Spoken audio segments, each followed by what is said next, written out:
Greetings, this is Frienaria Mentra. I welcome you to my recap of Critical Role. Tonight, when I did a quick check and found out that it was, last Thursday there was an Age of Umbra coming up. But I thought it was actually going to be an episode, so I didn't know it was just going to be a Session 0. So anyway, I've got all the stuff recorded. I started watching it like a minute or two late, but I forgot. It took a while before I realized this was not the actual campaign. But I'm still going to record. Yes, there's a muted port. This just says there's a muted portion. They actually go over how to run it. Basically they show us an episode of in between the or basically where they explain how to play it. It's the first episode of the basically explanation of how to play, which I've seen. Now it's muted this, but I decided that we'll be showing in this. I will include a link to that as well as to the YouTube release of this video, which is already out. Sorry about that. And even though it's just a Session 0, I even prepared a special Daggerheart homebrew. Well, unlike some of the others I've shown before during specials, this one will be. I'll get to it at the end. Hopefully, this will be a short thing.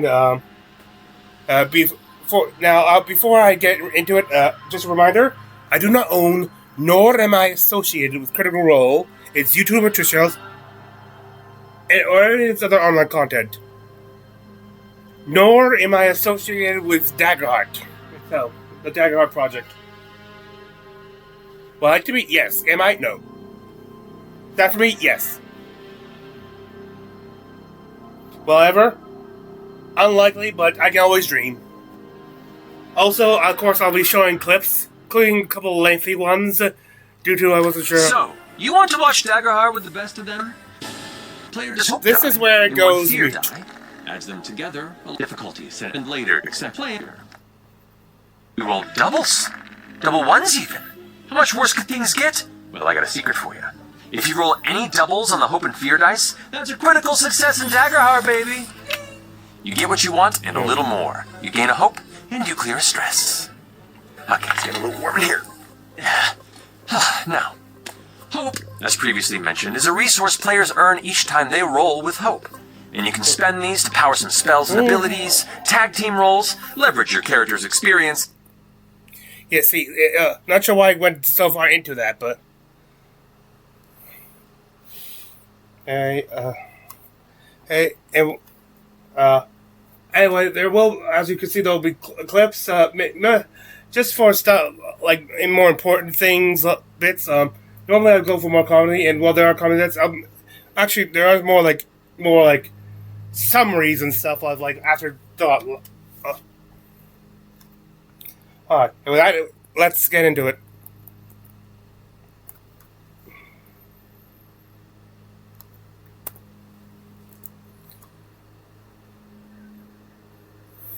Here you go.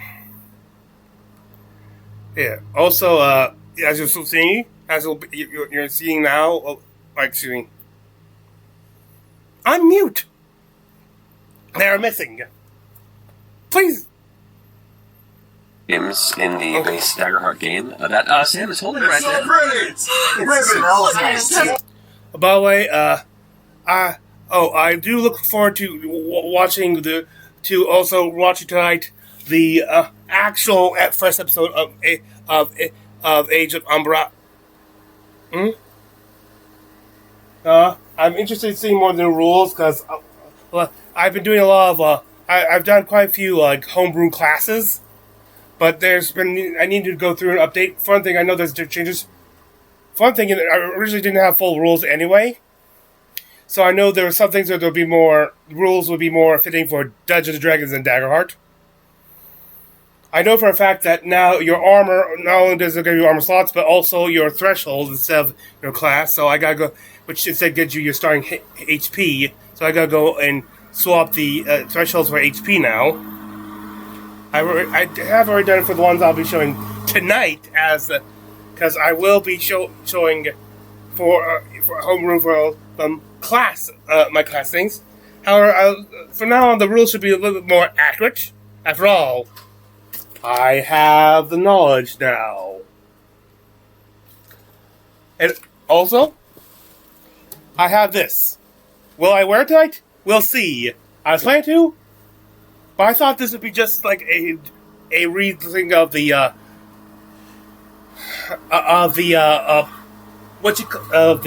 Cobalt Soul one sealess cardigan. This is thicker and wool and fleece, and we're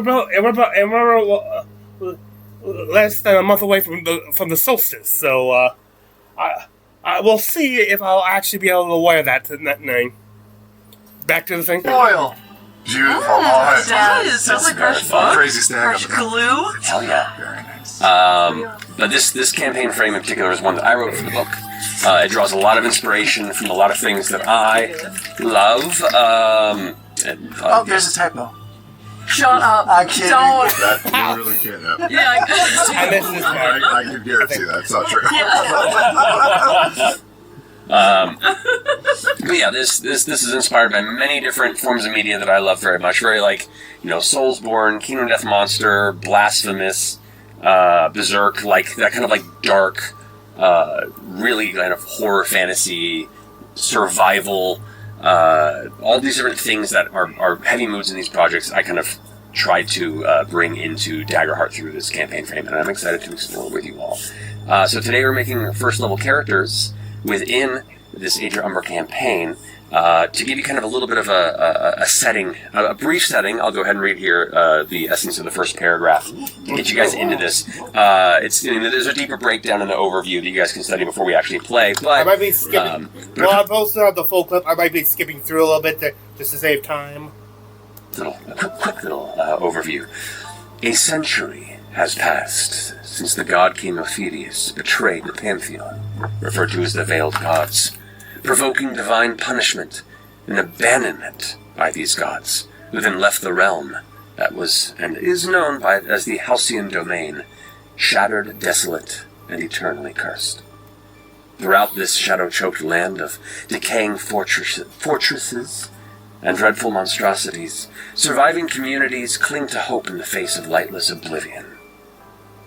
In an Age of Umbra campaign, you'll play as heroic survivors who protect their community from the terrors beyond their walls, venture out into the unknown to hunt the nightmares that twist and grow with each fallen soul, seek answers to the curses that corrupt this world, and perhaps even discover a way to change its fate, should you survive. No. And I'm pretty sure not all of you are going to make it to the end. Oh, Yeah. Matt, which one of us is going to die? In a long enough timeline. You, Sam. It's always you. But yeah, it is meant to be a dark, ominous tone, a lot of epic moments, but also a lot of grim and ominous moods and settings. Terrifying, it's tragic. It's the immediacy of surviving in the moment with the backdrop of ancient forgotten lore and promise in a landscape that grows ever darker and colorless as the Umbra itself continues to expand. An amorphous, dark cloud-like entity that just sweeps like a storm with an unknowable intelligence. You can almost hear it wailing in the distance at any given point in time, uncertain of where it may exist, and when it draws near, everyone tries to find the nearest sacred pyre and hunker down until it passes. Your feet into the air, real places of safety in the Age of Umbra. Near, everyone tries to find the nearest sacred pyre and hunker down until it passes. This is pretty comprehensive. As those are the only real places of safety in the Age of Umbra are the sacred pyres. They are massive bonfires that burn 10, 20 or higher feet into the air, and are these burning little beacons of hope and safety throughout the landscape. There are usually a community builds itself around one of these pyres. It's the only way that it can maintain itself in this like shadow-choked landscape. And individuals have to keep kindling the fire as it progresses. There are rumors or historical record of relics of the ancient age, referred to as blessed branches, that are used to either rekindle a sacred pyre that has burned out, or to create a new one to maintain its kindling. That's how new settlements are born and expand. But they are rare, if anything mythological, to some of the youngest of the settlers that try and survive throughout the Halcyon domain. But within this space, a couple cool things to go over that are specific about this. Among that mood, I'll go through some of the distinctions of this campaign, because this is kind of the fun bits to kind of give you the heads up of what this is about. Things like eternal gloom and volatile weather. That's amazing. So it says, since the veiled gods abandon the world, an endless gloom has engulfed the skies, leaving the nights black as pitch, and even the zenith of day a dreary haze. The somber grays of the mist and sky are occasionally broken by heavy rains or strange, erratic weather events, while the more cursed regions are home to never-ending storms of vibrant hues. Some say even underground, cavernous spaces are occasionally host to strange weather phenomena. The gloom only ever breaks over hollowed ground, or on mysterious, unpredictable days, revealing golden sunbeams, or gossamer moonlight that grants esoteric boons or curses to those present. There are beliefs among the enduring that the highest mountain peaks can pierce the gloom and offer new homelands free of turmoil. But those are so far off from these lands that they themselves are still just myth. Also, death becomes a curse. Places not protected by the sacred pyres are vulnerable to the Umbra, the flow of malevolent, unholy spirits that cling to lightless places. The amorphous necrotic energy courses through the Halcyon domain like a dark wind, transient with unknowable intelligence, as it calls to the souls of the dead like a mother to its children and draws them into its shape. The Umbra is a terrifying force of malice and corruption, swirling, wailing black mist, invoking delirium and despair at its threshold, while physically corrupting and transforming the bodies of those that surrender to it. Many of the horrifying monsters that are prowling these lands have been changed by the Umbra, leaving part of its ever-expanding mass within them, like a foul seed, mutating the host and perpetuating its own cancerous expansion through wanton destruction and death. So, the land has some bad stuff going on throughout it. Badly. Yeah. Pack your umbrella. Say. I'll say it for the game. Maybe you're an umbrella salesman. Maybe. Age of Umbrella.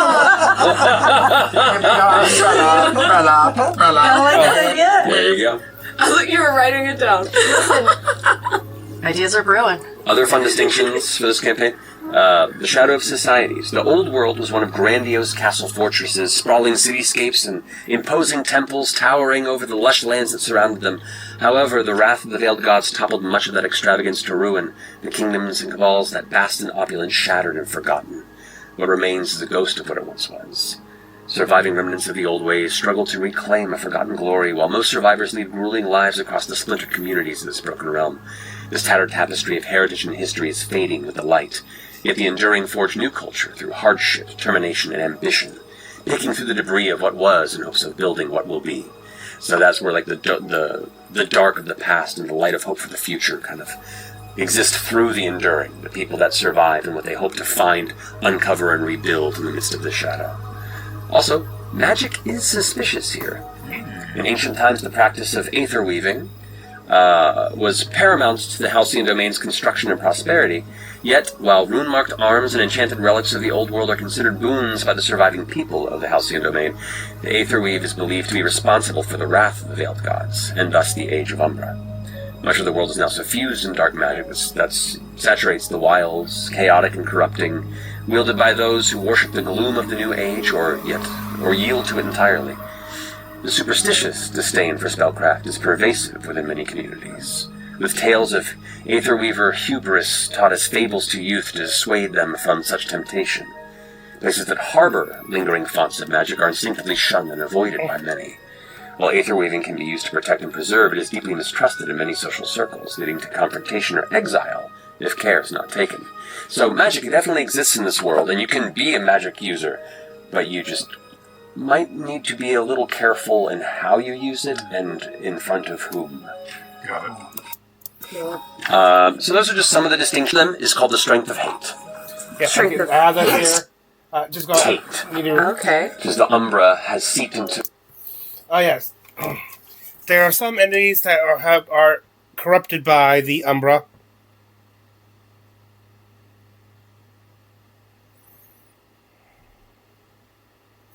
They can attack those who are can attack.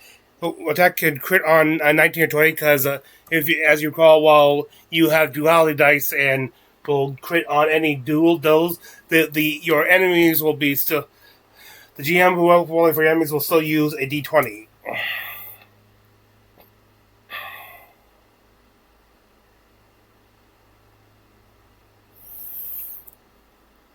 I'm trying to. Possibly, that are called Umbra touched.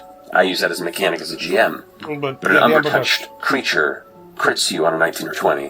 Because the Umbra has seeped into all manner of beings, twisting them into a malformed mockery of their former selves, instilled with preternatural strength. Essentially, there are enemies that you will come across, possibly, that are called Umbra touched. I use that as a mechanic as a GM. But an Umbra touched is one of the death option 19 or 20. Oh, shit. So it has twice a chance to crit. But also you as PCs, whenever you fall to 0 hit points and you choose one of the death options to go unconscious, you take a scar, which permanently marks off one of your hope. Yeah, that's a scar. However, it should be noted that in this thing, while you might be scarred and permanently lose hope, you become also fiercer because of it in this setting. For your damage output increases based on how many scars you have. So the more you are touched by the Umbra, the soul blight that exists in every living enduring, kind of clings to that, you do more damage based on more scars you have. Oh. So the closer you are to... Okay, so I don't think... Okay, it doesn't explain what the damage... I try to remember what the damage increase is based on, but I think they don't actually explain, which I guess why I can't remember.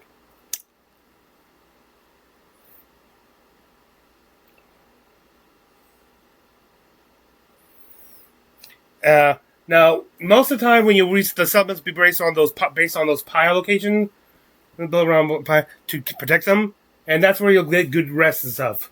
If you rest outside, it is dangerous. Down to you. As a matter of fact, it's so dangerous that there's additional downtime activity taken for that. Oh God! I just realized something to do with my homebrew. When I get to a homebrew, you'll get why I just stopped there. What? Watch.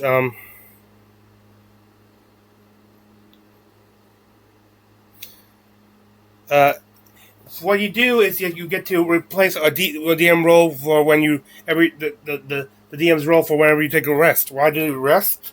Why does he roll? Well,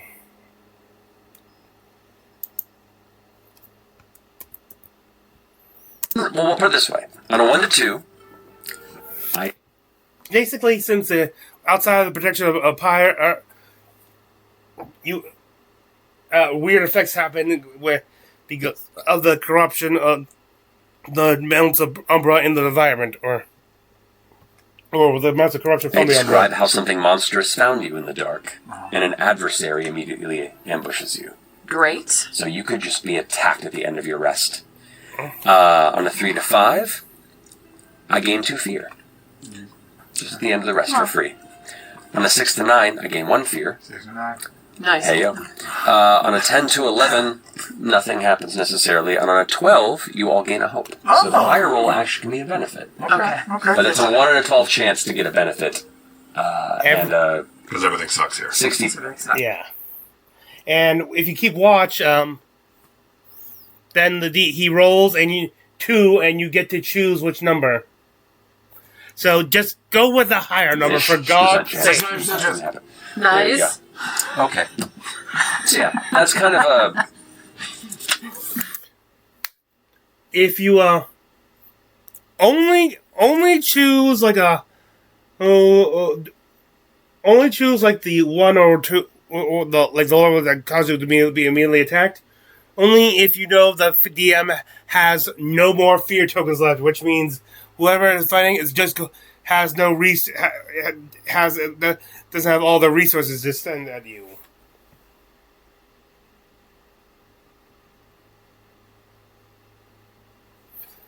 Yeah. So do not the characters they will be designing here. They'll be stuff. Something that'll have interesting too. Do not get attached. This is as they said. Felicia. A very... Oh man. Wait, what? 69% chance. Nice. Okay. So yeah, that's kind of a... Felicia. A very... Oh man.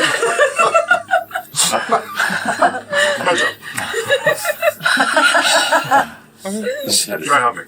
It's a very serious campaign. Of course, no, you got it. I know. It's just fun to say. So, to that point, let's go ahead and jump into character creation for this, and start building out what your enduring are, and then decide through that process where they exist in the world, what their history is, how young, how old, how experienced, how fraught they are. I have a question. What's your question? How There's supposed to be two clips, but oh well. There's supposed to be how many sacred pyres are there? Do we know? You don't know. And are they? You can see some, and we can discuss that based on where you're starting, and we'll build at the end of this one or more settlements that exist out here that some of you are at or from. There is one called Okros, which is the brightest pyre in the Halcyon domain. That can be... It's visible from most places in the entire region. I see here. Okay. It's just the brightest and largest sacred pyre, and is used kind of like a North Star when it comes to traversing the domain. But there are many pyres, but many are much smaller and harder to see. Some are obscured by topography. Some exist underground. Some are obscured by mists and shadow. Are these circles the pyres? Those are visible pyres. Visible pyres, okay. That are kind of known in the landscape, yes. And another question. Yes. This Halcyon domain that fell. How long ago was that? Like, does it make any...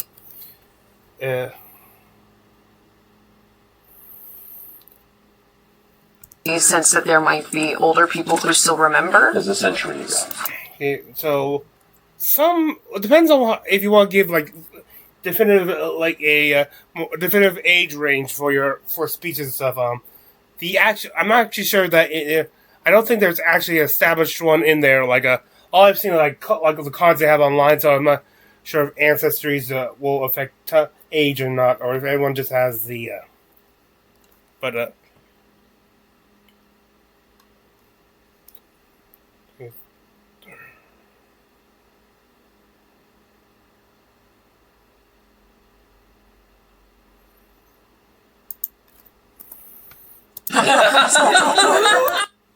Here's Seraph. You're going Seraph? Yeah. I think so. Damn! Going for character. Feeling wizard. Yeah. I had Stuart. Okay. That's a terrible choice. No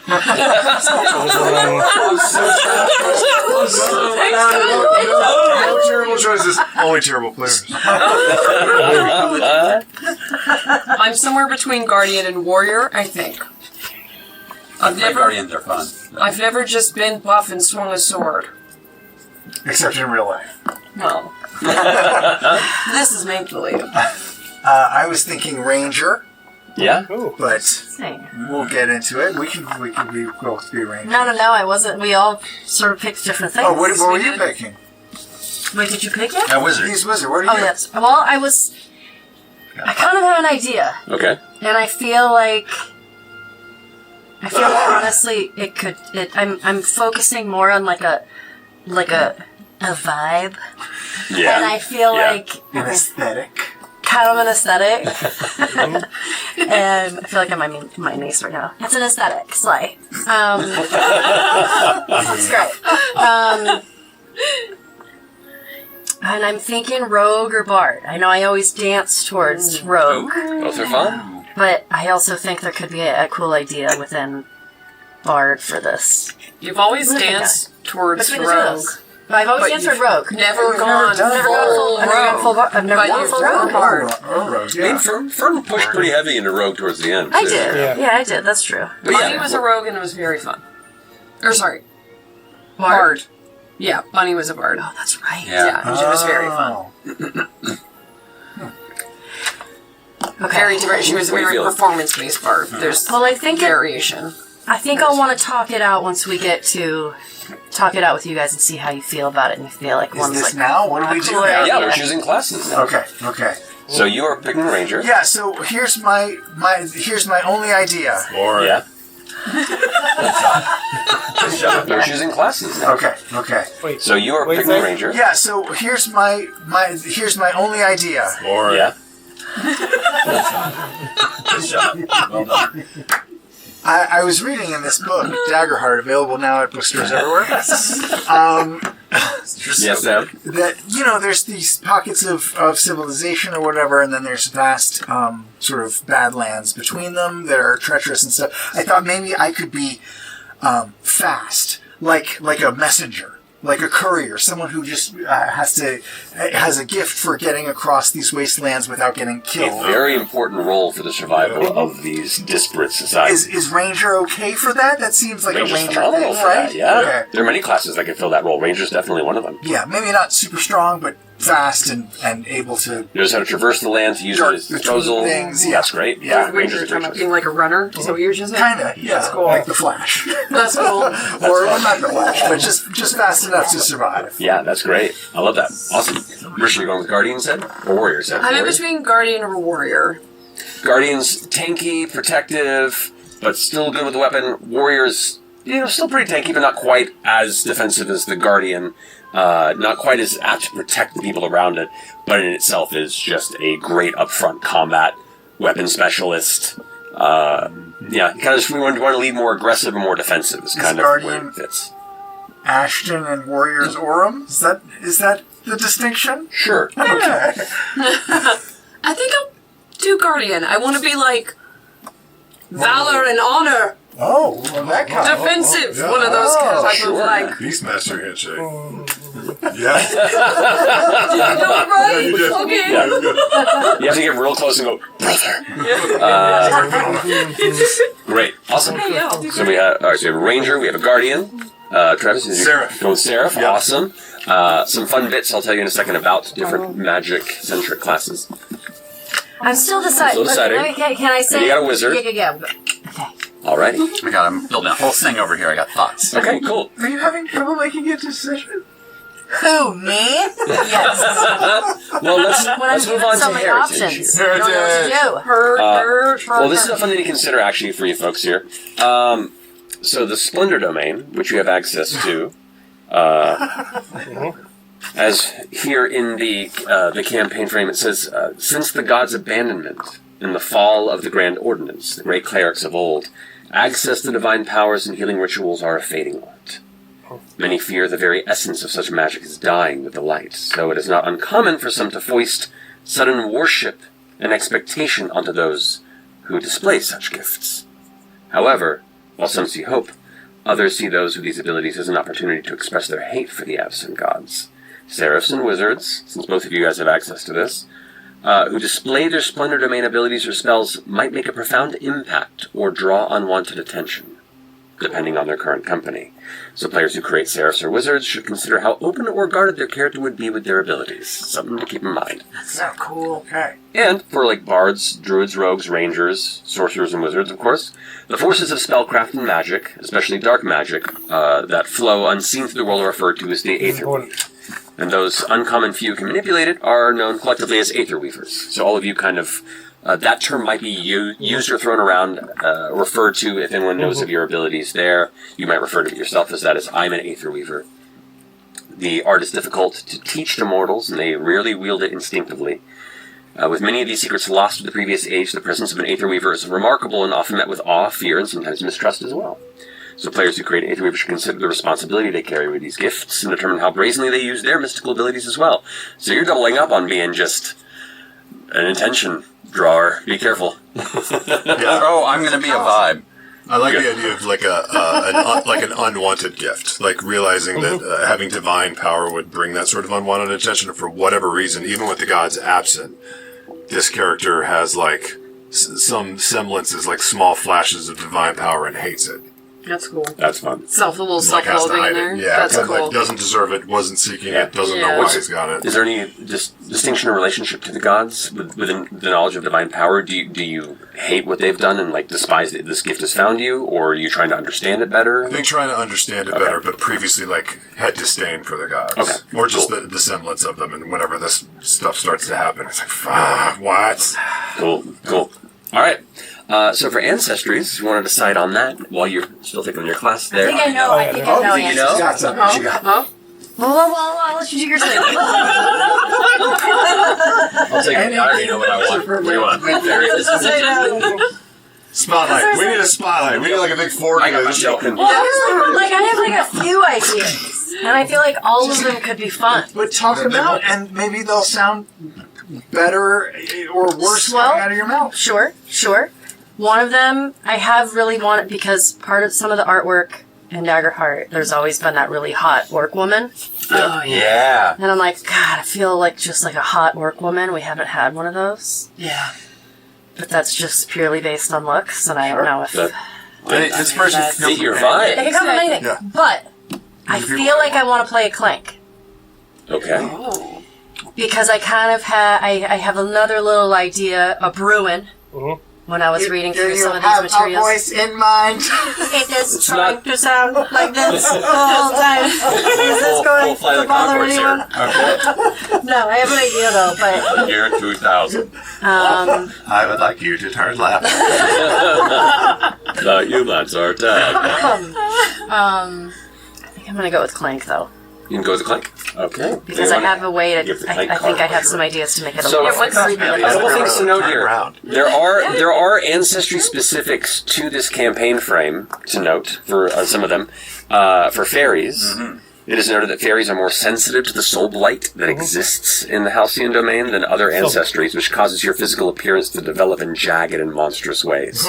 So the fairies in this realm are generally affected by the land's corruption, and so keep that in mind. Oh, I'm there. Very cool. Okay, I figured you would be. As far as clanks are concerned in the Age of Umbra, clanks are often carved from stone and iron, and were originally developed as vessels for holy spirits and messengers. So many stopped functioning when we came into the Age of Umbra, and became statues when the gods left the Halcyon When I domain. read that last night, I was like, that's really cool. Shit, I was reading the card. What did you just say? What became a statue? Well, the clanks in the Age of Umbra used to be like constructed vessels of like stone and iron and wood for like holy spirits to come in through and speak from the gods. And then when they left and the Age of Umbra began, they all kind of went inert and became statues. So for clanks to start coming to life again within this space, consider what purpose you've come through, what spirit has found you, what purpose are you seeking. You know, these are all things to keep in mind for your clank, because you were once a constructed holy vessel, more or less, that has probably been inert for a number of decades. Or not. Maybe it's been around this whole time. You get to tell me. Are there any other fun ones in there when it comes to ancestries? Two other ancestries that have specifics here that are different than what you normally see across Daggerheart. Ribbits in the Age of Umbra are actually large, often 6 to 8 feet tall, and prefer to skulk on all fours without boy. leaping or standing still. So like larger, swollen frogs, as opposed to like a cute little frog. ribbits. Yeah, Yeah. they're a little more. Yes. And then the Dracona in here, and in the Halcyon domain, Dracona are taller and more reptilian in both physicality and proportions. They lean forward as they move, using their tails to balance their weight. So they're a little more dinosaur Dracona than perhaps like the proud Dragonborn we're used to. So you get to think of that kind of lean into that reptilian kind of monstrous aesthetic. Cool. Maybe, Ashley, if you're okay with it, maybe I'll be the hot work lady. Yes. Okay. Give us a Unless hot you want to, Because that's- you want no. to do something like that we down just the road. need a hot orc lady on the table. Okay. I agree. Maybe I'll That's be a a hot necessity. orc lady. It says it in the book. And I will flirt with her, Every and I will table make her has my that. wife. Let's go round two, Are we baby. speaking the unspoken part now? wait. Yeah, I was looking confused because I thought she chose a different one. So he's still choosing his ancestry. You want the deck, or you good? Oh, you got the deck. He passed on those. Okay. Did you have a deck over there? I'm done. I pulled mine first. Okay.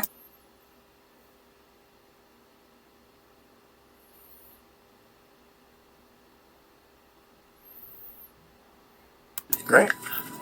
Awesome. I know my aesthetic. You always do. Yes, start from the aesthetic, work your way down. Are you going to be fairy? Yeah. Yes, A yes. fairy wizard? Yeah. Just you're the biggest problem. No, weirdly, no. I've got an idea. You've got a vibe. You've got thoughts. I got thoughts. Human, hell yeah. Nice. Nice. I'm not going to be pretty. Human's got some fun Wait, what abilities. did you... Well, I'm What did you guys just a fetish choose? for everything. So I wasn't furnace, I went human and stuff. I'm going to find it pretty.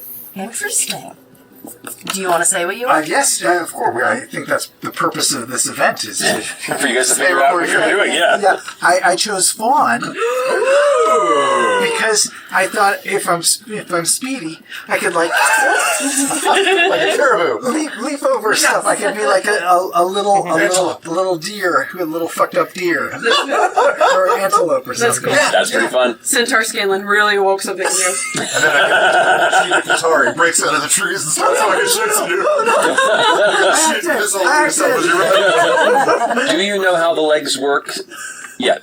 Yeah, all the joints are backwards. Backwards. Yeah, Cool, okay. and there's hooves with horseshoes. You got it. But you could be like almost kind of like what I was doing for the Christmas show, where you can be like creepy deer, like Creepy deer. you can be, True. you know, Sure. yeah. Krampusy? Like the Leshy was my inspiration for the dagger for the There's deer. Christmas There's show. elk. There's moose. I don't want to be a moose. You could also lean in the more human side and have like the lesser fun feature, or you can lean more into like the animalistic side with lesser human features. Yeah, like there's also going spectrum animals. there you can decide on. Thomas. Awesome. So we have fawn, Ranger. we have orc, we have guardian. human, Cool. we have clink, and we have fairy. I will sprinkle you Awesome. with pixie dust. Now we're going to move on to the communities here. So for instance, like, I think I sent the materials I gave for you guys with the communities, but like Highborn and Slyborn generally are part of, or at least grew up near and within communities that are remnants of the old world.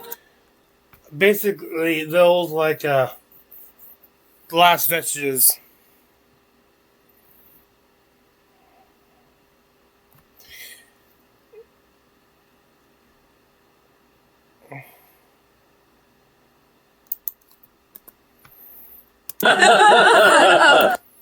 Only like, this is only 8 minutes of work Somewhere so far. between I'm Yes, just feeling same. good about it. Yeah. Orderborn and Wonderborn. I know. I'll do that. I'll do Slyborn instead of Underborn. That way there's a little difference. That's cool. That works too. And those two things, I was out for some of our last Daggerheart stuff. Yeah, handling a few things. Those two things become my heritage, right? Correct. Ridgeborn Fawn. You are correct. Okay. So when you're done writing down your heritage on your character sheet, Yeah, I'm just going to go all in. I'm going to go all in on Orderborn. Yeah. Alright. I want to Being talk that- some things out. being Yeah, what you got? I'm What you going to got? talk some things out. Let's do like it. a monastic thing. Like, So with Clank, order, I guess. order. A Gordian Would a Orderborn. cult be considered orderborn? Sorry, Ashley, let's talk some things out. Sorry. no, you're fine. You're fine. What's up, Ashley? Okay, so I'm. I know it takes me a minute. It's okay. So Thinking Bard. well, okay. So I have this idea, which I feel like could kind of be cool with the bard, but it's more of like I don't really know how to play it in a game. Okay. But there's like a part of me that's like if I was a Clank, and then like we're out in the woods, and my bard ability is like a music box, and thinking of how creepy that would sound in the woods of like cranking it up. I don't know. Maybe I was like a highborn kid's toy. That sounds horrifying. That sounds fucking awesome. So that's why I was like, I feel like I like that like creepy. Yeah, they're creepy. Well, think like music boxes are really cool. Like thing you can toy with, keeping that's a creepy sound. The winding mechanic kind of lends its own kind of means you have a clockwork interior, which is its own fun vibe. That could be an interesting element. If you want to keep leaning into the music aspect of the bard, you know, if you want to be leaning into more of like the holy vessel element, there could be like almost like flute-like holes within the body that kind of give off different discordant sounds as wind passes through them. Almost like you can summon like odd, holy-sounding discord from your body. Aztec whistles. Yeah. That sort of vibe. If you're worried about music stuff for any reason, bards can also be orators. They could just speak or be good with words to give inspiration to those around them. But yeah, like there are different ways you can play the bard, definitely. But like music box sounds like a really, really cool way that you could go if you want to lean into that. Like how they're that they're entertained. Clockwork Clank, who had a. I just thought of something. Theoretically, you could have this real martial one, and just have in Daggerheart, you could have a bard who's more melee based, and make him a gladiator. Purpose as a vessel. But that made me a little troublesome if I ever use. I think I made gladiator one of my barbarian homebrews.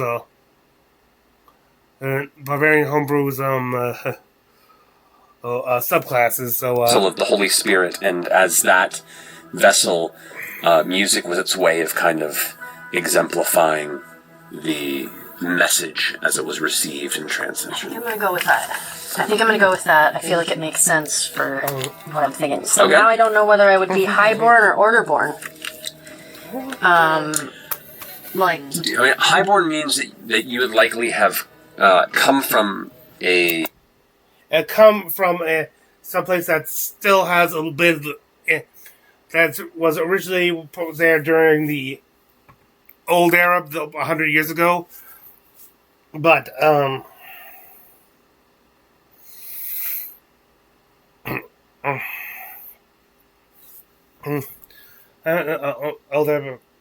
there, but it's like just a shout was it was where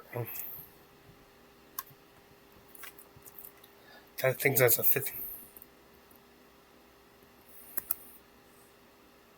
Fingers everywhere, kind of like a soot, if you will. But the actual entity that is the Umbra is always out there. You just don't know where. Sometimes you can hear the distant echoing of the horrible wailing, like a wind in the distance. And if it's getting louder, it's about to get real bad. Okay. But it's just like a storm that could gather at any moment. It's a force of nature that is perpetually meandering, sometimes slowly, sometimes fiercely. Okay, cool. Spooky. All right, so we've all chosen heritages. Mm-hmm. Great. Heritage. Now we will assign character traits to your characters. So you have your attributes to distribute: a -1, 2 zeros, 2 +1s, and a +2. Wherever you desire them to be amongst your attributes. Why not, while we're here, since we're kind of in the base? Let's go ahead and choose your subclasses that you want to choose. Yeah.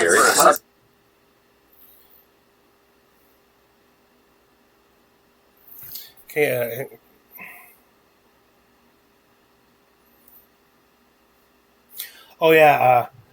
There's a long clip at the very end. It wasn't supposed to be long.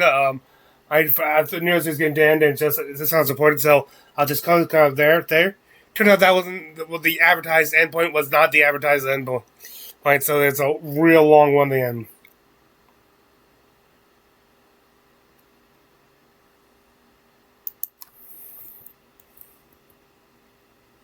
I'm very excited. I think I'm going to go Wayfinder, because that would help me.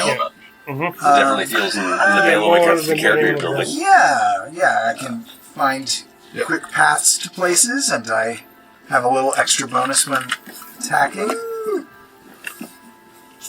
All right. Travis, you went with the Divine Wielder. Divine Wielder. Awesome. Fly is very attractive, but that seems to be really, really obvious. It definitely draws attention. I draw a lot of attention. You're not wrong. I'll help you. For Stalwart, Yes. Iron Will. Mm-hmm. When you take physical damage, you can mark an additional armor slot to reduce the severity. Correct. Is that because normally you can only do that once? Correct. So you could mark 2 armor slots from a single point of damage and reduce it by 2 points if you wanted to. If someone hit you with severe, you could spend 2 slots and reduce it to minor. Let's do that. I have to remind myself. This Ruthless Predator feature, when I make a damage roll, I can mark a stress to gain a +1 bonus to my proficiency. Correct. Proficiency.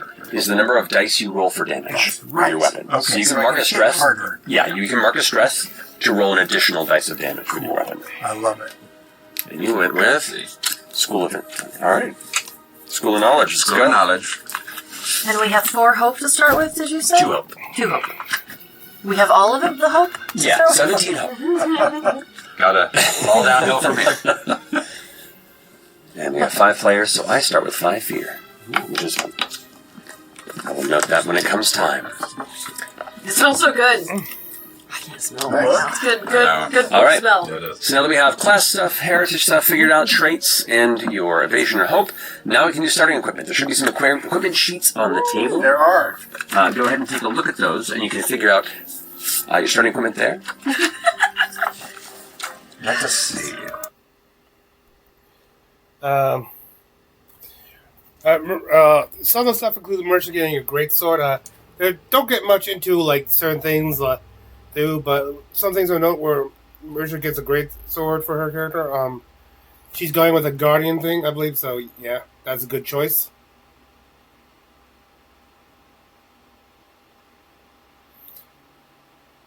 Liam is actually going with a halberd. I think they said, or I think they said Liam. So which is because I don't think they've any main characters ever used one of those before, as a primary at least.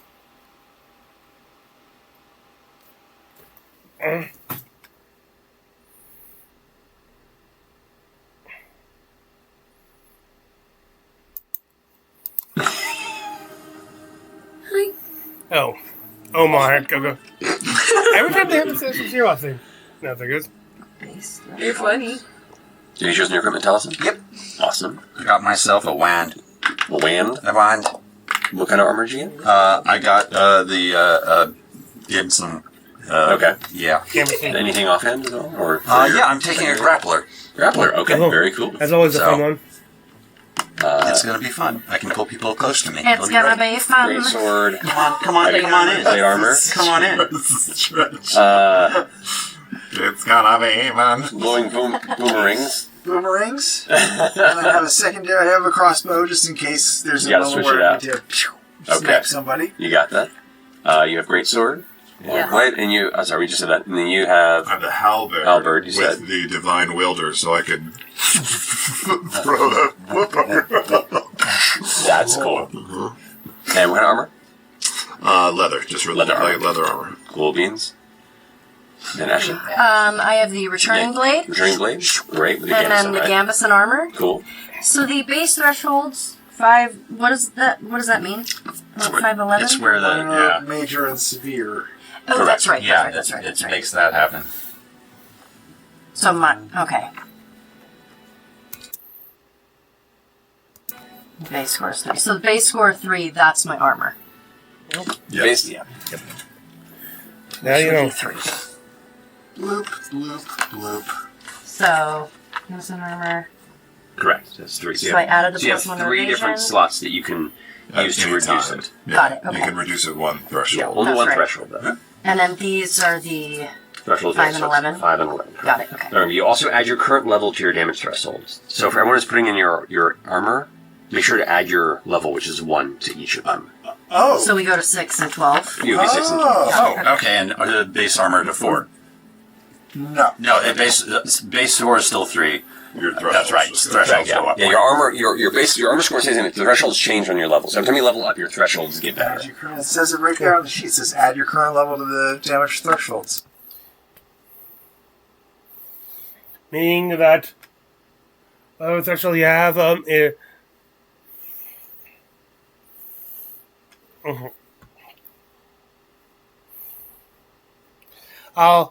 be trying to do. Hopefully by next week I'll have not only new classes, but also be able to update all my current classes with the new information I'm getting.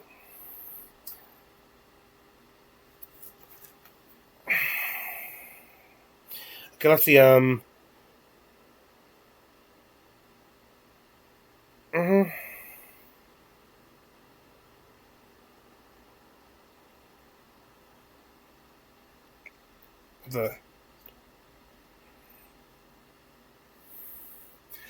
I think next they talk about what this other goals are sorry, they talk about their experiences what they'll get for bonuses. Like Sam is gets a well traveled as experienced. Risha puts down historically inspired because she's into she's always like a warrior, but she's a guardian, but like a knight thing, but has dreams of knights of old sort of situation.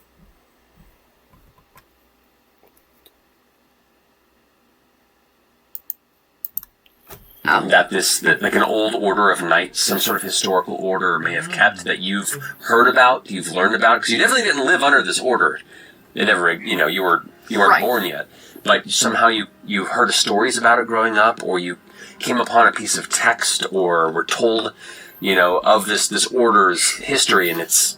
Oh yeah, I think she's actually I think I'm not sure if they would have explained this yet, but she wants to be her character used to be one of the a tender to the pirates, which is a great honor and duty. But she kind of has memories of these things of yore, basically, and stuff. She's kind of got a little bit more of a Don Quixote, and she describes it as Don Quixote vibe. Honorable adages, spoil the and rest of the perhaps clip. even a mantra that you keep to yourself to keep your will strong. And that could be a fun thing that would incorporate that. Does historically inspired still make sense for that, or just like chivalrous? It's up to you. Make more you know the context in which it will be useful. Yeah, like history above all. Some fun code you could make. Yeah. Yeah, think on that. Can you, for one of your experiences, can you also pick hoarder, just so you can be a hoarder board? That's pretty good. It's very tempting. Not gonna lie. That's not the worst thing. Earlier today I saw a clip where someone talks about a bipolar. Type in robot chicken polar bear, and you should be able to find it. You're also just a hoarder on the side. Yeah. Kind of funny. A hoarder? A hoarder board? Hoarder board? What other experiences of people pulling down? I've only got one so far. What do you got? I've got more hands make less work, Okay. which is... You have extra hands? Yeah, I do. But how would I you expect do. them? Hands are more I'm not on a technical level. This is how I'm going to make my hands technical. And they're just so. That's fun. I obviously can't wield 9 weapons or anything. I'm not going to try. And the apple shit. Yeah. Is this an application of nimble dexterity sort of scenario? Or it'll be one of the things I want my character to do is be good at. I want them to be good at very delicate crafting. They're a seamstress. They can things like that. Okay. Cool. I dig that. A little bit of just a little bit of fixing things and a little bit of a tinker. I like that. Just here. Awesome. It'll be fun. Actually, do you have an experience of interest? Well, I'm kind of I'm trying to think of backstory that will, The answer is no. no.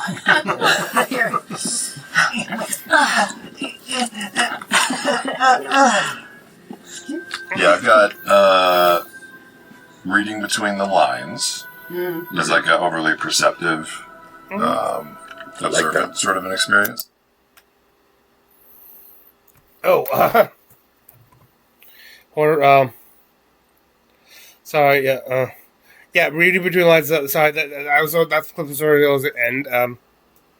Also, I think trying to go with aid unnoticed. Sort of thing, maybe. Like it's something more like to like when you like help, like a help feature or something. It's like that, but people will be less likely to notice. Okay. What's he play? Fairy Clang. Oh, I think he's like playing the human on. I noticed.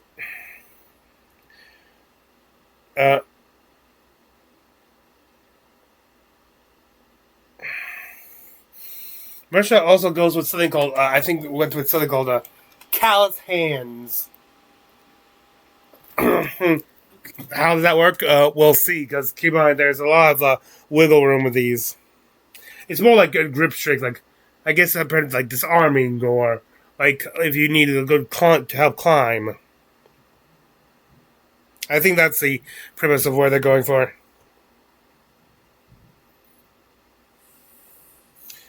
Sam also going with very superstitious. His character will be based in he's to a lot of superstition, and I guess he's not quite sure how that will work out. He's just kind of what, and was still skeptical even doing it, but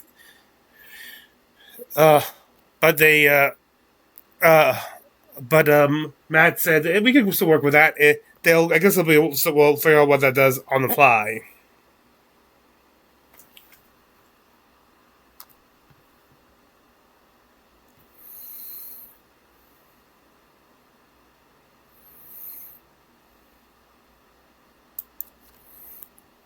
Good. Okay. That's a dope card.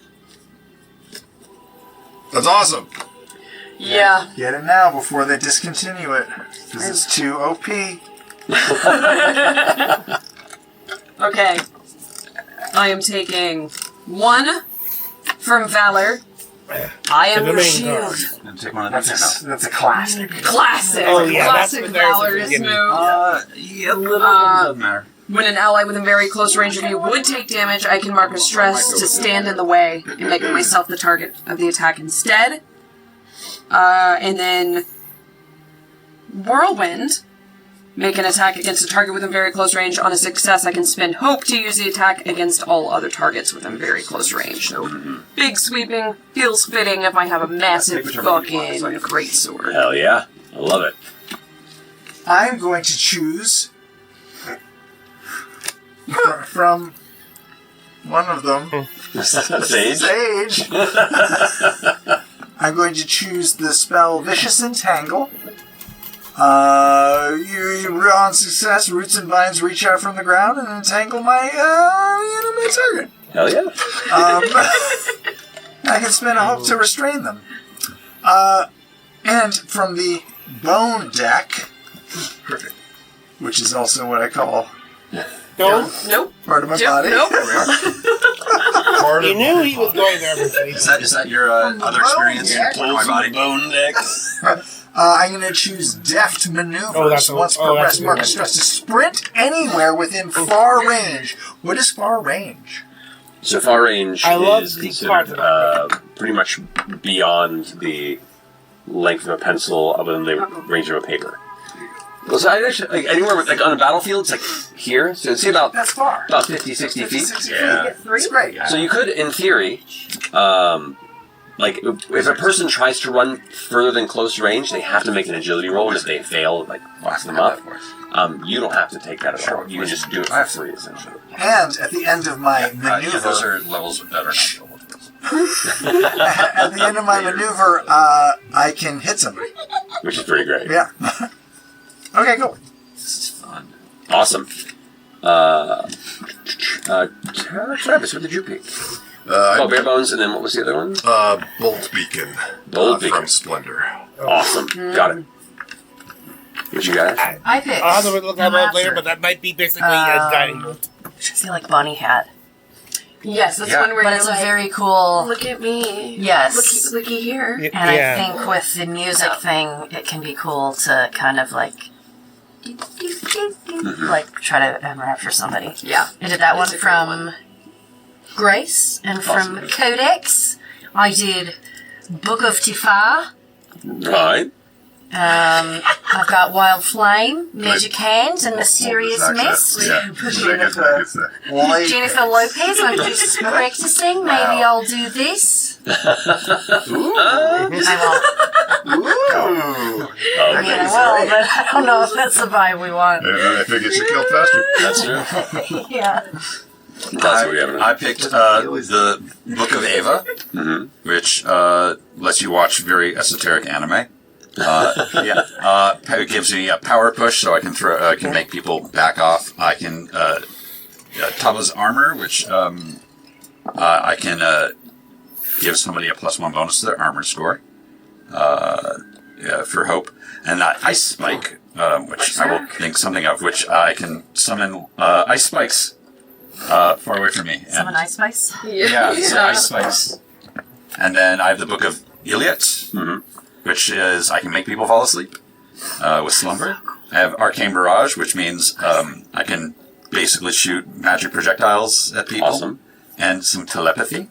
So you just went full Codex? Well, I technically get 3 cards because of my subclass, so I also took Mending Touch. So I can do a little bit of healing just in case, to just kind of even out. Because for some reason, no one ever likes to.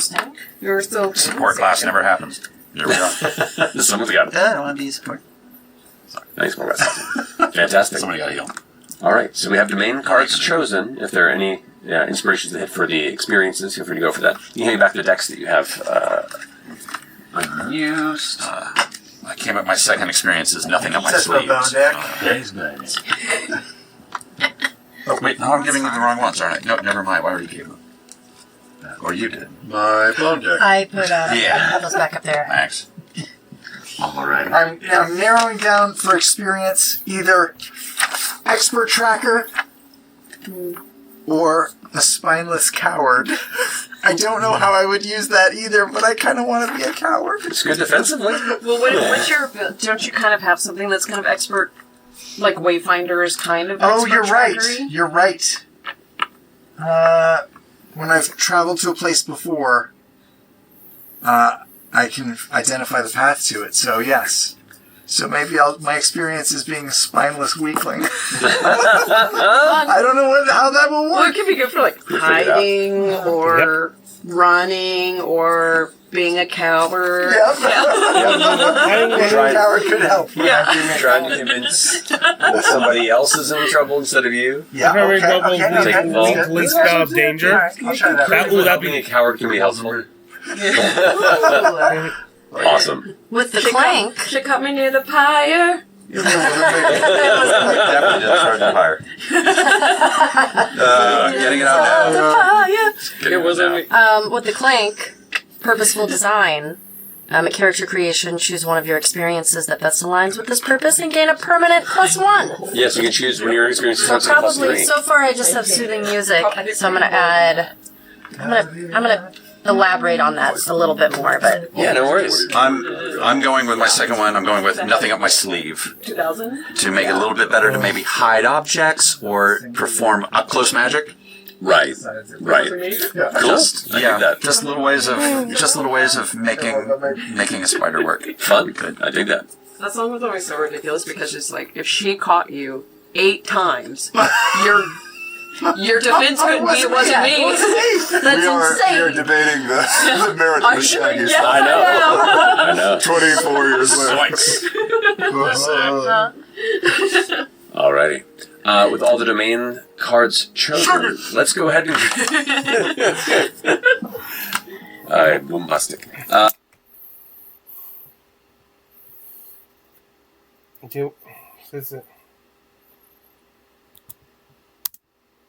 Shit. Let's create some connections here. Connections. Connections.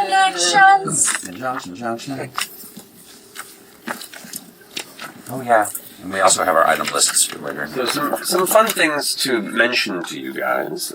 Some questions to begin with to kick it off. They have stuff, but these are just suggestions. They don't have to stuff. Like you should. And from the same village which we've left. Which you've left. So you've left the settlement. Yeah, we've left it. Why have you left it? You want to start or should I? I feel like you should, because you Okay. have a little bit more than I do. But I found my way there prior to Yeah. us meeting. Yeah.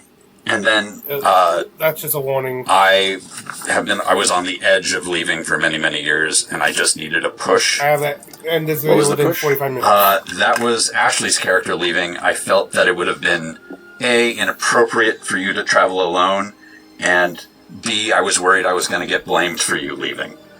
So I just kind of went, and once I was out, I realized life was much better without those people. Because they're terrible. Okay. So think and iterate on the settlement or community that you left from, name and culture, and just give me some notes or ideas on it. Oh, yeah. Okay. But the rest of Great. you. Also a visitor. But I think this guy left where he previously was because it was overrun by some sort of dark phenomenon. Had to jet, and he was previously with just his mother, raised by his mother, and she believed in like the stories that were at the edges of everyone's minds. Of the divine are still there. There are these little things that are popping up. There's a chance to find the spark to fight against the dark and all that sort of stuff. And he thought that was stupid. And then after she died, he started getting a little bit of this power. And so in fleeing this village, now it's his like personal mission to try and like find where those sparks might be, since he has a little bit of it, but he's found his way here and is trying to stay low. And I think he's just barely making it by. He's Slyborn, so like he might steal a little bit when necessary, maybe if for no other reason than just to tease or test if doing dubious things hurts the small gifts that he has. Right. But also he finds time to like help people in this place. He's done what he needs to survive. Yeah. And has likely wandered through some communities or cultures that exist on the Halcyon domain that live by that sentiment. Yeah. Okay. So we have... So the three people that have come to the settlement, have you been here for a while then? Have you become acclimated with this? Do you call this home now? I think if this area has any like stores of knowledge that he could have tried to read through or visit, then maybe he's been here for a bit, trying to do that, but also stay off radars. Not a fresh visitor, not super new. Okay. Yeah, so you've been here for a little bit. The same. If we could blend in, because we're not very blendy, anywhere where we would could blend in, that would be great. I feel like Yeah, okay, and now we have the map. Ignore some of the other place. They're trying to figure names of places and stuff. But this map is already filled out afterwards. So if you want to see them fill in as they go, nope. These already has things that they discuss on it. Really goes a lot ham on the ruins, apparently, showing that this is a devastated land.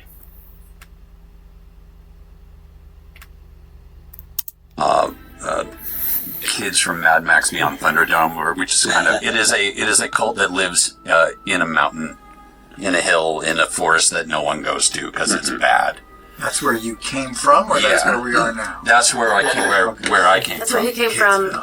So We met, so maybe the Highborns feels like French Revolution or like Versailles when people are like the Highborn leaving, right. getting shunned out of their homes. So are you saying they were at the height before the Age of Umbra, like 100 years ago, or is this like one of the remnant societies that's barely holding on, then recently got... Not yours. No. I think Right. where I was from, would it make sense that I was alive during the time that they were at the height of... If you want to be. Okay. Because, like, in my mind, in this region, there are clanks who might have memories from that era. And there are some, because remember, they were just vessels for holy spirits previously. So those that would have consciousness now and have come through could be lingering spirits that came into them and now use it as a new body. They're trying to discover their purpose. Or they could be lingering spirits that are now left kind of moreless in a time past where their holy purpose is now detached and wandering.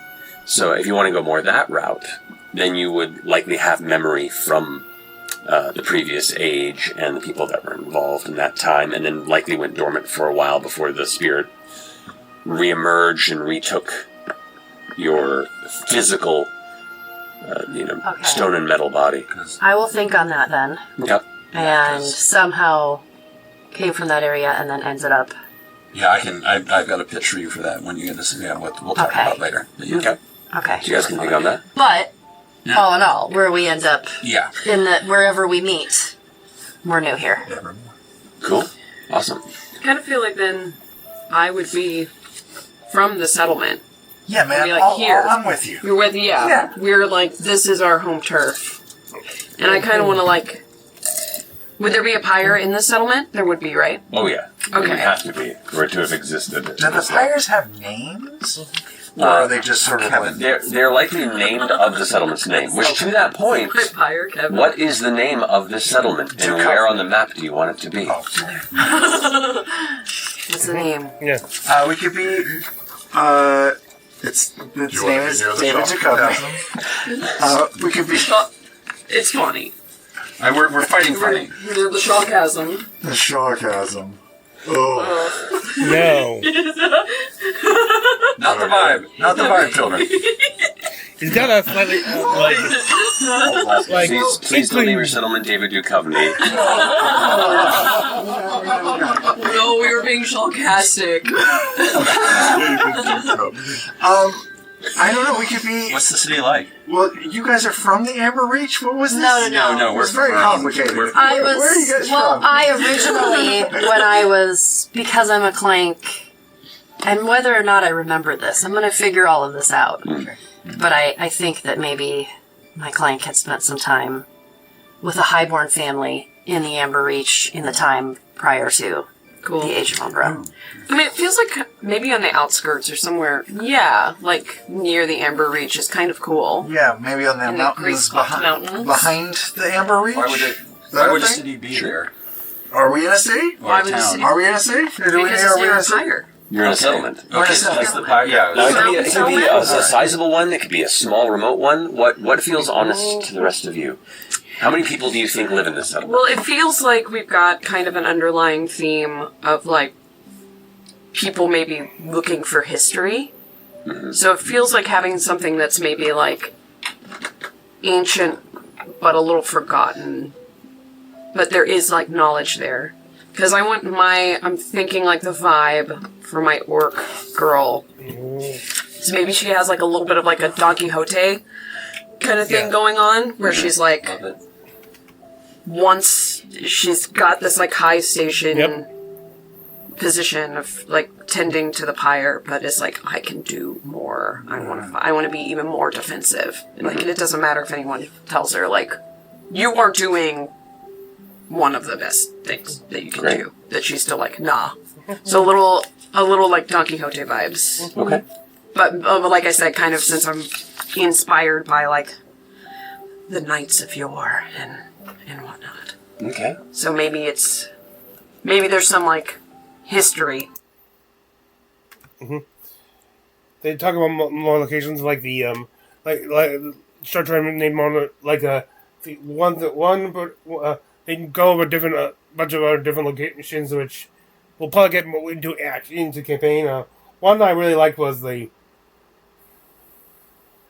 Grieffelt Mountains. I like that one.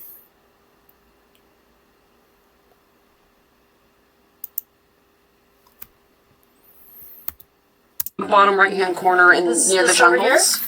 Yes. Okay. That's gonna be where we're gonna be. All right. Near the jungles of Aviadora? Correct. Yeah. Okay. We need a name, and it can't be Dukovnik. The Skyfire Pyre. What? The Unbroken Spire. So I can be an order-born orc at the Skyfire Pyre? Oh boy. No. God, Could be- people. Mordor. Mork. Mordor? Oh, an order from Mordor. We could have it be Moredoor. Now, what's Just a cool Mordors. Mordors. Name? What's a cool name? Thinking about what would I mean, how there's you would such cool describe ones here. How would you describe a The place like Unbroken that? Spire. Desperlock. The Valley of Penance. That's Oh, there's cool. suggested names. Oh, there are. Desperlock is cool. I like Desperlock. Desperlock? Well, there's the sea below it, right? So, like, these Yeah, there'd be like a little isles and lock. locks. Yeah, Yes. like a Spurlock. Desperlock. Done. Sounds fun. Desperlock. Let's go. Sounds tragic. You know? Better than fucking Dukovny. Or If you're Mordor. watching, by the way, David, fan. you're a big fan. Very big fan. Mulder. How do you spell lock? Forever Mulder. Truth is out. Is it LSCH or Red Shoe LSCK? Diaries. Yeah. Wait, lock is spelled L-O-C-K? Oh, lock, okay. Desper, so The D-E-S-P. settlement of Desperlock. Desperloch. That's really cool. Yeah, that's pretty good. I like it. L-O-C. On the outskirts of the jungles of Aviadora, which means you probably exist right on the edge of where the tree line meets the mountains. Did you just think of that, Travis? Damn. I know, it happens once every 10 years. Which is interesting because you're over a mountain range from the standing outer walls and boundaries of the Amber Reach in the previous capital city of the Elder Age, which also is a source of possible promise, of ancient knowledge, some much lost, some still hidden within, and rumors of safeguarded strongholds and possible alliances with survivors throughout reaches far beyond. There are all these swamps in the realm beyond, and of course the Ashen Seas themselves. Who knows what islands might exist beyond that as well. So there's a lot of opportunities here to create amongst the space beyond what resides here. So now that we have the settlement set, let's go around the table and have you all kind of add something to this map that could be an interesting thing to refer to or even possibly explore. Okay. Okay. You can go for Oh my god. You can take inspiration from the list of names that are there, or you can craft something wholly Find a unique. spot for the anal cleft cavern. That's the upper right, I think, right? Voice.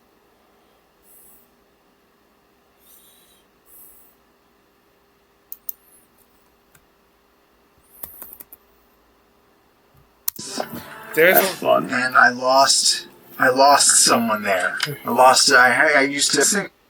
what's it? I don't have Travis's I gift. can do one if you want more time. I need. It's a series of sinkholes, ever moving sinkholes. Ever moving. Let's just say ever moving sinkholes. Yeah, they end up going. I guess it's okay, but I came up with a better name for that one place: the Hungering Grounds. Comment if you like that name. That's fun. And I lost someone there. I had a partner, and we used to go on runs together, and she was lost there. Alrighty. Great. You have a name Got too for it? close to Do you have a name for these sinkholes? the ever-moving sinkhole. Alright. The ever-shifting sinkholes? I don't know. Just call it The cereal shits? It's the pits. The pits, no.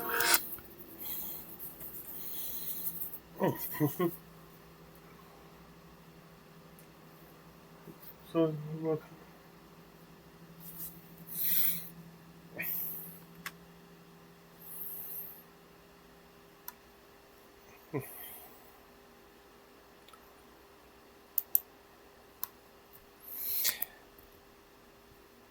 Power at the source.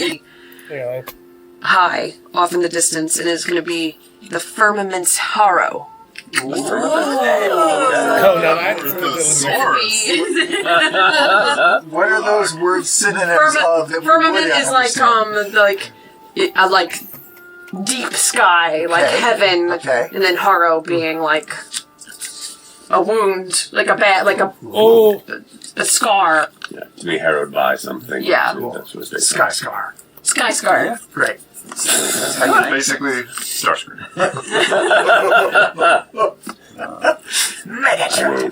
Good choice.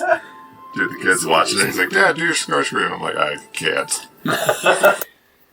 Ask Sam. He actually voiced Starscream in the War for Cybertron trilogy. I'm sorry, War for Cybertron.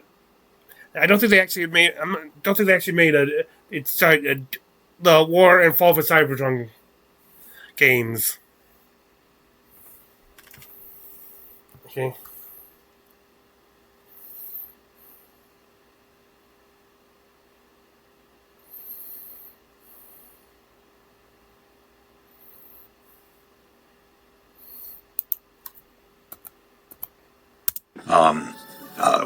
Which is called the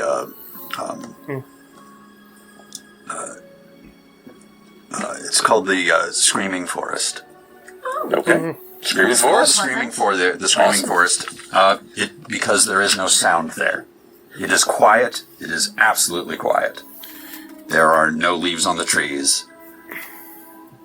There is just wind, and for some reason the trees there have grown to look almost like people frozen in place with their mouths wide open and their eyes open in terror. And when the wind picks up, they start to make noise like flutes of just terrible moans. And That's fun.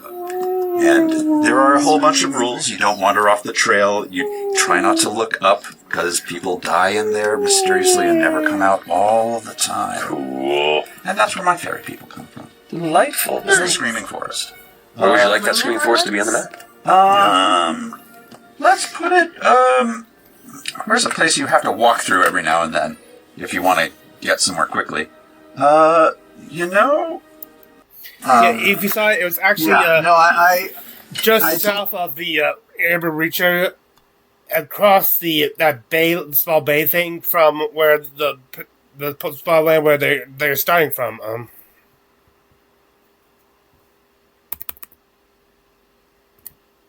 Jesus. Okay. I'm gonna have to wing relationship. Why would I tell you a lie? I'm gonna have to wing some of these because we won't get through all the connections and stuff. The link will be in the original video, so just look at the end for it. And as I said, I decided based on time slot, there's only gonna be a few minutes left and stuff. It was like 20 minutes off.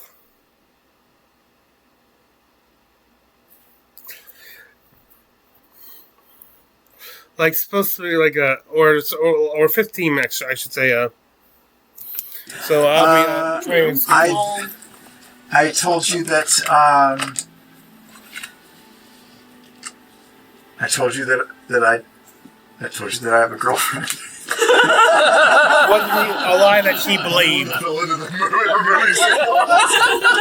good. Is that what it is? And she fell into the sinkhole? I don't know. You actually just lost your wallet there, and then it's just upgraded to girlfriend. That was not a romantic partner. That was like we would go on runs together. I told you that I have a girlfriend. Okay. And that she definitely exists. So she's still alive. Does she live in another settlement? She doesn't exist. What you told me? She's north of the Idle Hollows. Yeah, is she? Yes, you've never been there. I see her in another town that I go to visit. I see her. She's in the Amber Reach. Okay. She's a brilliant researcher. Wait, but does anybody live in the Amber Reach? Many people live in the Amber Reach. Okay. Yeah, there are all manner of There's pocket societies there. They're the smartest researcher that in the Amber Reach. She's a brilliant. I love that. Everyone comes from miles to hear her philosophy and wisdom. Okay, that's great. Awesome. That will 100% come up. Okay, good. If we can just get to Amber in the Amber Reach. Shit, I should have come up with a better name. Are any of your characters burdened with burgeoning oracle sight? Oh, What the fuck does that mean? do they have visions? It'd probably be me. Right? Probably. If so, what visions have begun to creep into your sleep, Travis? Pictures of my mother, who's no longer around, but then also a shining light, almost like a doorway or a cave opening that cracks and fills out the entrance or portal itself, and then sort of spreads through the land, but it's also connected by water.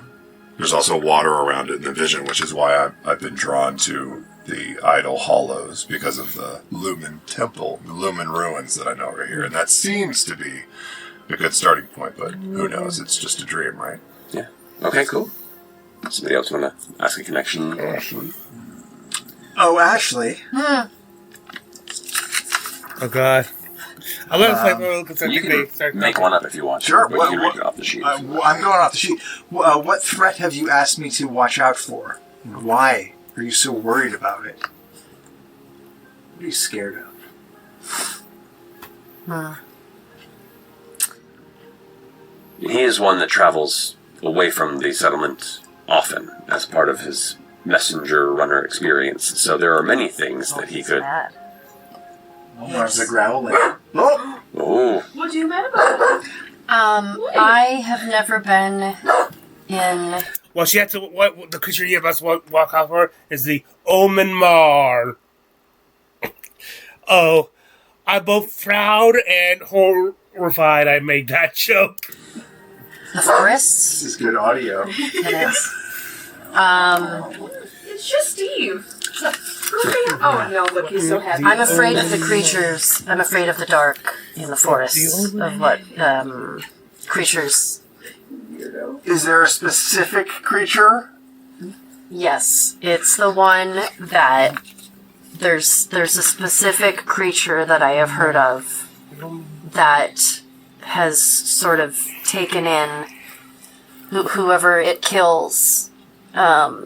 You become a part of it, and it's just sort of like this massive creature of all of the people that Just it has an killed. amalgamation. Yeah. And it's an abomination. Okay. You've seen this thing? I've heard of it. I've never seen it. But I'm terrified of it, but maybe you've told me you've seen it. In your travels? Maybe. Maybe I've heard of it too. But I'll look out for it for you. Yeah, I don't want to deal with that. So let's avoid it. I don't have time to I don't deal have time with to that. deal with this. Please. if you want to think of a nickname, you don't have to do it right now, but think of a nickname for that entity that you've heard referred to. Big Ben. Travis? What weird hobby or strange fascination do we both share? And our characters, too. That's a good question. So we're both a little magic-y. Do we have, do we collect little trinkets or totems or like little charms on our wrists?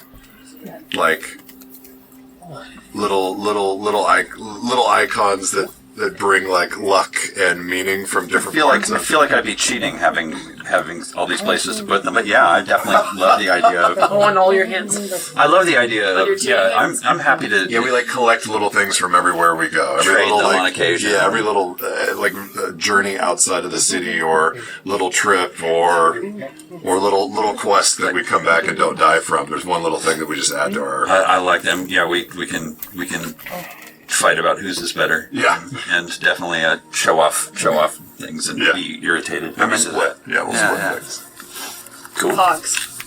Marisha, Yeah. you've told me to protect one member of our party above all others, even yourself. Who are they, and why? There's only one answer. It would probably be Ashley.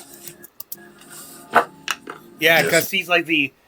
Yeah, and she would agree with that because she lived, because Ashley's character lived for the era which the order she emulates, and so she would hardly agree. The table here with you all. Yes, please. She's important. Got it. Yeah. Yeah, she is Ferngully. Yeah. Yeah. I'm going to do a quick round at the table here with you all. Yes, please. What do your characters see when they stare into the inky void of night too long? Okay, there's some mission so I'll let them play this out. Kind of like when you stare into a neon sign and then look away. Like a little impression, but Yeah. I think for me it's like glyphs or runes or symbology that don't make any sense and are probably just a trick of the eye, those little things you see swimming around in your vision. Right. Some sort of like either your eye caught some sort of an odd burning image near the pyre, and it's probably just floating on the periphery there. Every once in a while, the past few months, I feel like I've seen a few of them a couple times. Okay. I think for me it's almost more of a feeling. Like it just feels like looking in it, it's just fear and despair and death. Does it overwhelm you, or do you rally against it internally? I think it overwhelms a little bit. Okay. Okay. Yeah, I think they don't like looking in it because it can't be defined, and that's scary. Like when you're a kid and you put all your clothes on a chair, and then at night you're like, that's for sure a person sitting in it. Poltergeist. Right. Yeah, As a kid, it's like a shape. I still You're like, have you can't that as tell an what it is, adult. but there's something there. Okay. I have to wait for my eyes to Stupid, adjust should never before have I. that clown in his bed. That's so Never.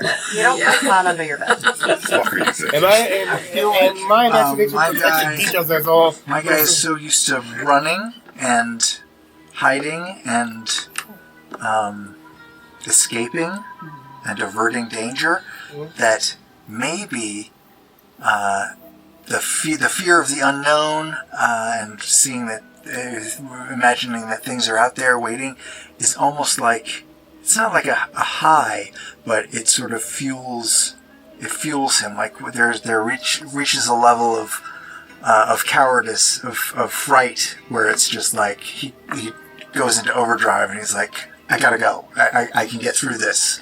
And it sort of gives him like a boost of adrenaline to sort of get through it. So it's almost like the unknown inky void is like it's a drug.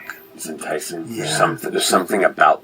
Is it like Ashley's character where that threshold of oblivion is exciting, or is it because there's something there looking back that makes you kind of triggers the adrenaline? Like what is it you're vibing off That's of it. this? There's eyes in the darkness, and there's something there that I think maybe I'm chasing, or I'm intrigued by. Okay. You feel as if you're being watched by something beyond. Mm-hmm. Cool. I see home. And I see the woman who ran home. The home I came to. And I'm terrified that they're looking for me and that they're going to find me. Because I know what they will do. Oh. And it is awful. Into the darkness, it starts to form black tendrils, I'm gonna be like doing flame. random spreads of heads once so I get to do. and it gives me a Once sense of they stop talking. To try to get through shame this. or unease. Is it because I've abandoned my post on some sort of selfish, self-fulfilling journey honor? Or is it because the flame is just all-consuming and eats everything it touches? Or maybe the flame isn't as sacred as we've made it out to be, Ooh. With the cake. and we've just built it up in our heads. Maybe the flame was a lie. Oh. Flames inside of us. Maybe the cake is a lie. Maybe the flame is inside of The us. flame is the cake. I think it's The flame like is the cake. ravaging flame. Actually, I would like to get a couple. Any other connections anyone wants to ask? That only you I want to get all three. Marisha, what favor have I asked of you that only you could help me with? Oh, ins and outs. Yeah, Into, like, underneath sorry. help me with. Sorry. Oh. It's a- fully smuggling you into, like, underneath the settlement, because I know all of the ins and outs. Yeah, and I'm here to learn, so yeah. And so I think, like, probably if there is, like, some sort of archaeological dig or something, I think, like, I would probably be going a little bit against code in that way. But it's also because I have that strong volition towards the pursuit of knowledge. And I will do you, so that's fair. Yeah, so I would totally smuggle you out of sight. To... You two. Okay. Taliesin. Oh, Jesus Christ. What promise did you make becomes me like agree to? Should you die on the battlefield?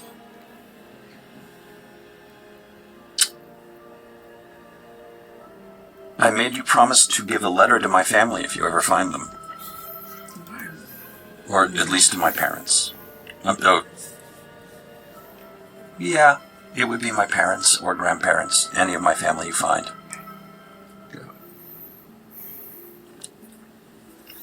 Taliesin, Oh God, yeah. why do you grab my hand at night?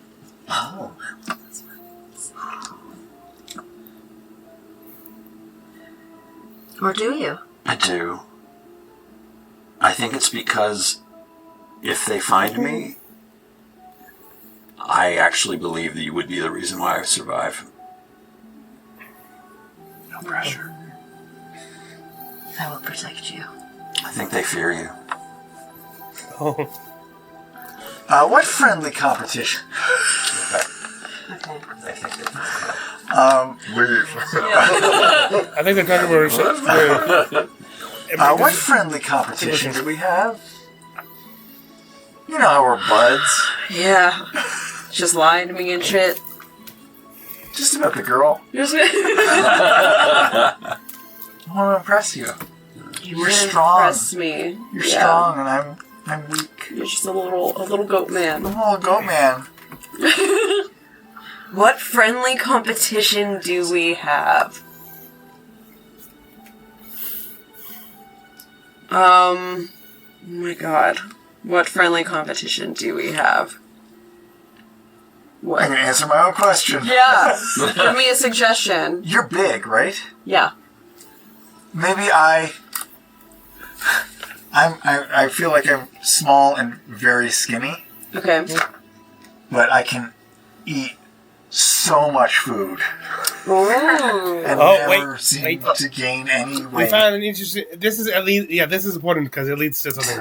And so we We've have at least like, something important. Eating yeah, like, competitions. how many grapes can you fit in your mouth? Sort of grapes. Yeah, that's good. I will say too, a fun bit of That's this. fun. Any sort of eating competition that you both have, you have to keep secret because rations are thin in these settlements. So you guys are like stealing food more or less to compete, which is awesome. That's fun. That's fucked up. That's asinine. Yeah. Yeah, Where you squirrel I away. can scroll. And we don't show it to Sure. everybody Are you else. sure the game That's isn't? fun. She tries to see if she can startle you so that you fucking faint. Yeah. He is very skittish.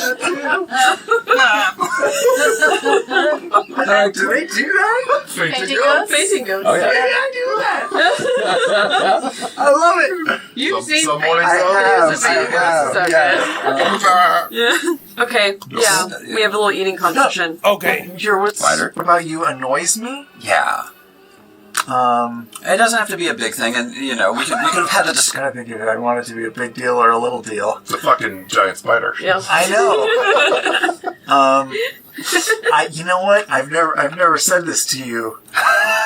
Get it over with. I got this smell. I've got 12 minutes yeah. before I You leave. smell real weird. Like Well, I eat a lot of raw meat. yeah, yeah. How closely have friends who would know? Yeah.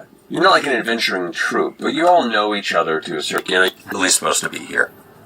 Oh, I'll also say I changed one of my experiences that I thought it was a little too absolutely supposed to be here. Okay. So that I can just I'm fine. I'm with bluff. That's fun. That's fun. You have to bluff. Have you ever had, like wearing a suit at Comic-Con. Right. in the fall when like It all the works. ladybug? Is this? I feel like, why That's would fun. you need this? I and why love would, it. Why would I have to risk my life to get this for you? I love it. This is fun.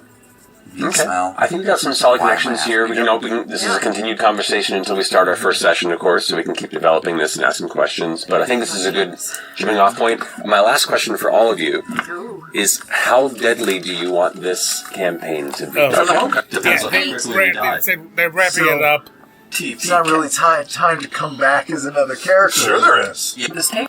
We'll see you all soon enough for the first session of this campaign. And Daggerheart, super excited for you all to join us for this. We'll see you soon.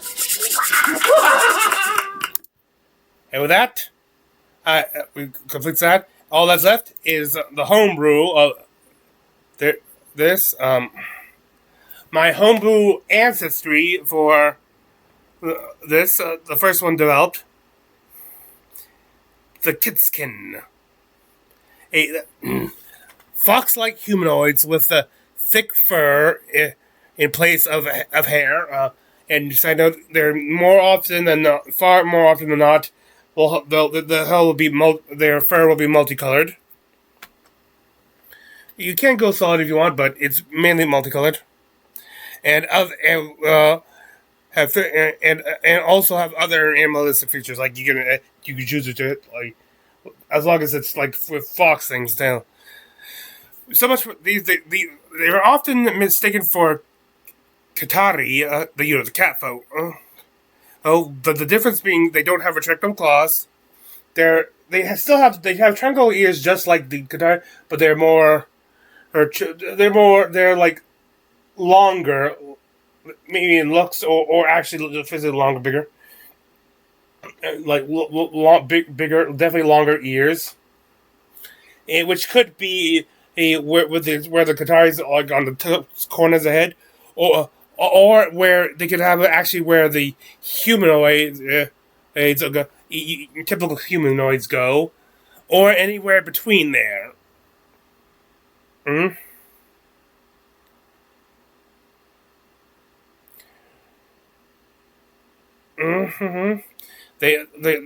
Another feature is that the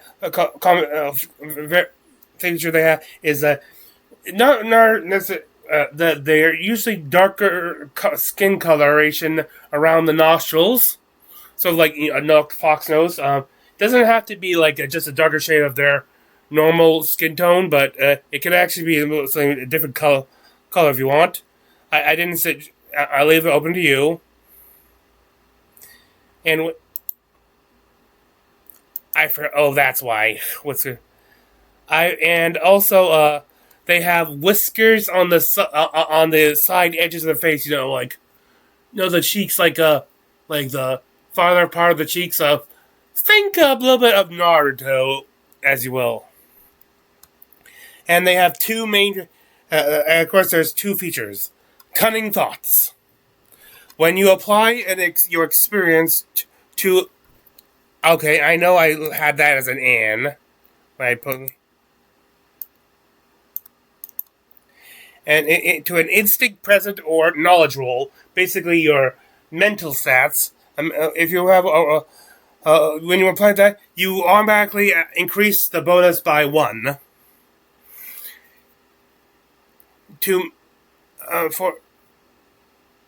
You can also mark 1 stress to increase it by 1 to make it the total like a +2 to your experience bonus, or to have it apply to your physical stat rolls as well. Just be forewarned that you can only mark stress 1 at a time with that feature. No ramping up all the stress to make sure you get a very critical thing. And then sly planning. During a short rest, you can increase the effectiveness of one choice of your toy. Before I mentioned how there's a new a downtime feature in this. Yeah, I'm wondering how this would work out there. You can, but the example here is you clear one armor slot instead of you clear two armor slots instead of one. It will only work on one choice. I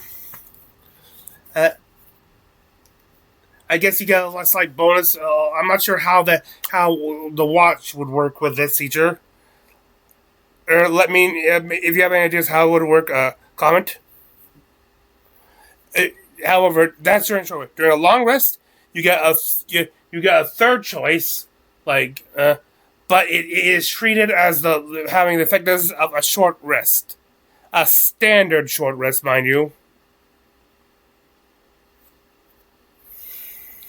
Example: you can clear one HP slots while you also clear all your armor and stress as well.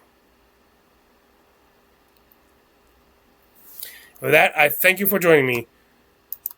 This is Freener Metra. I wish you good fortune on the quest of life.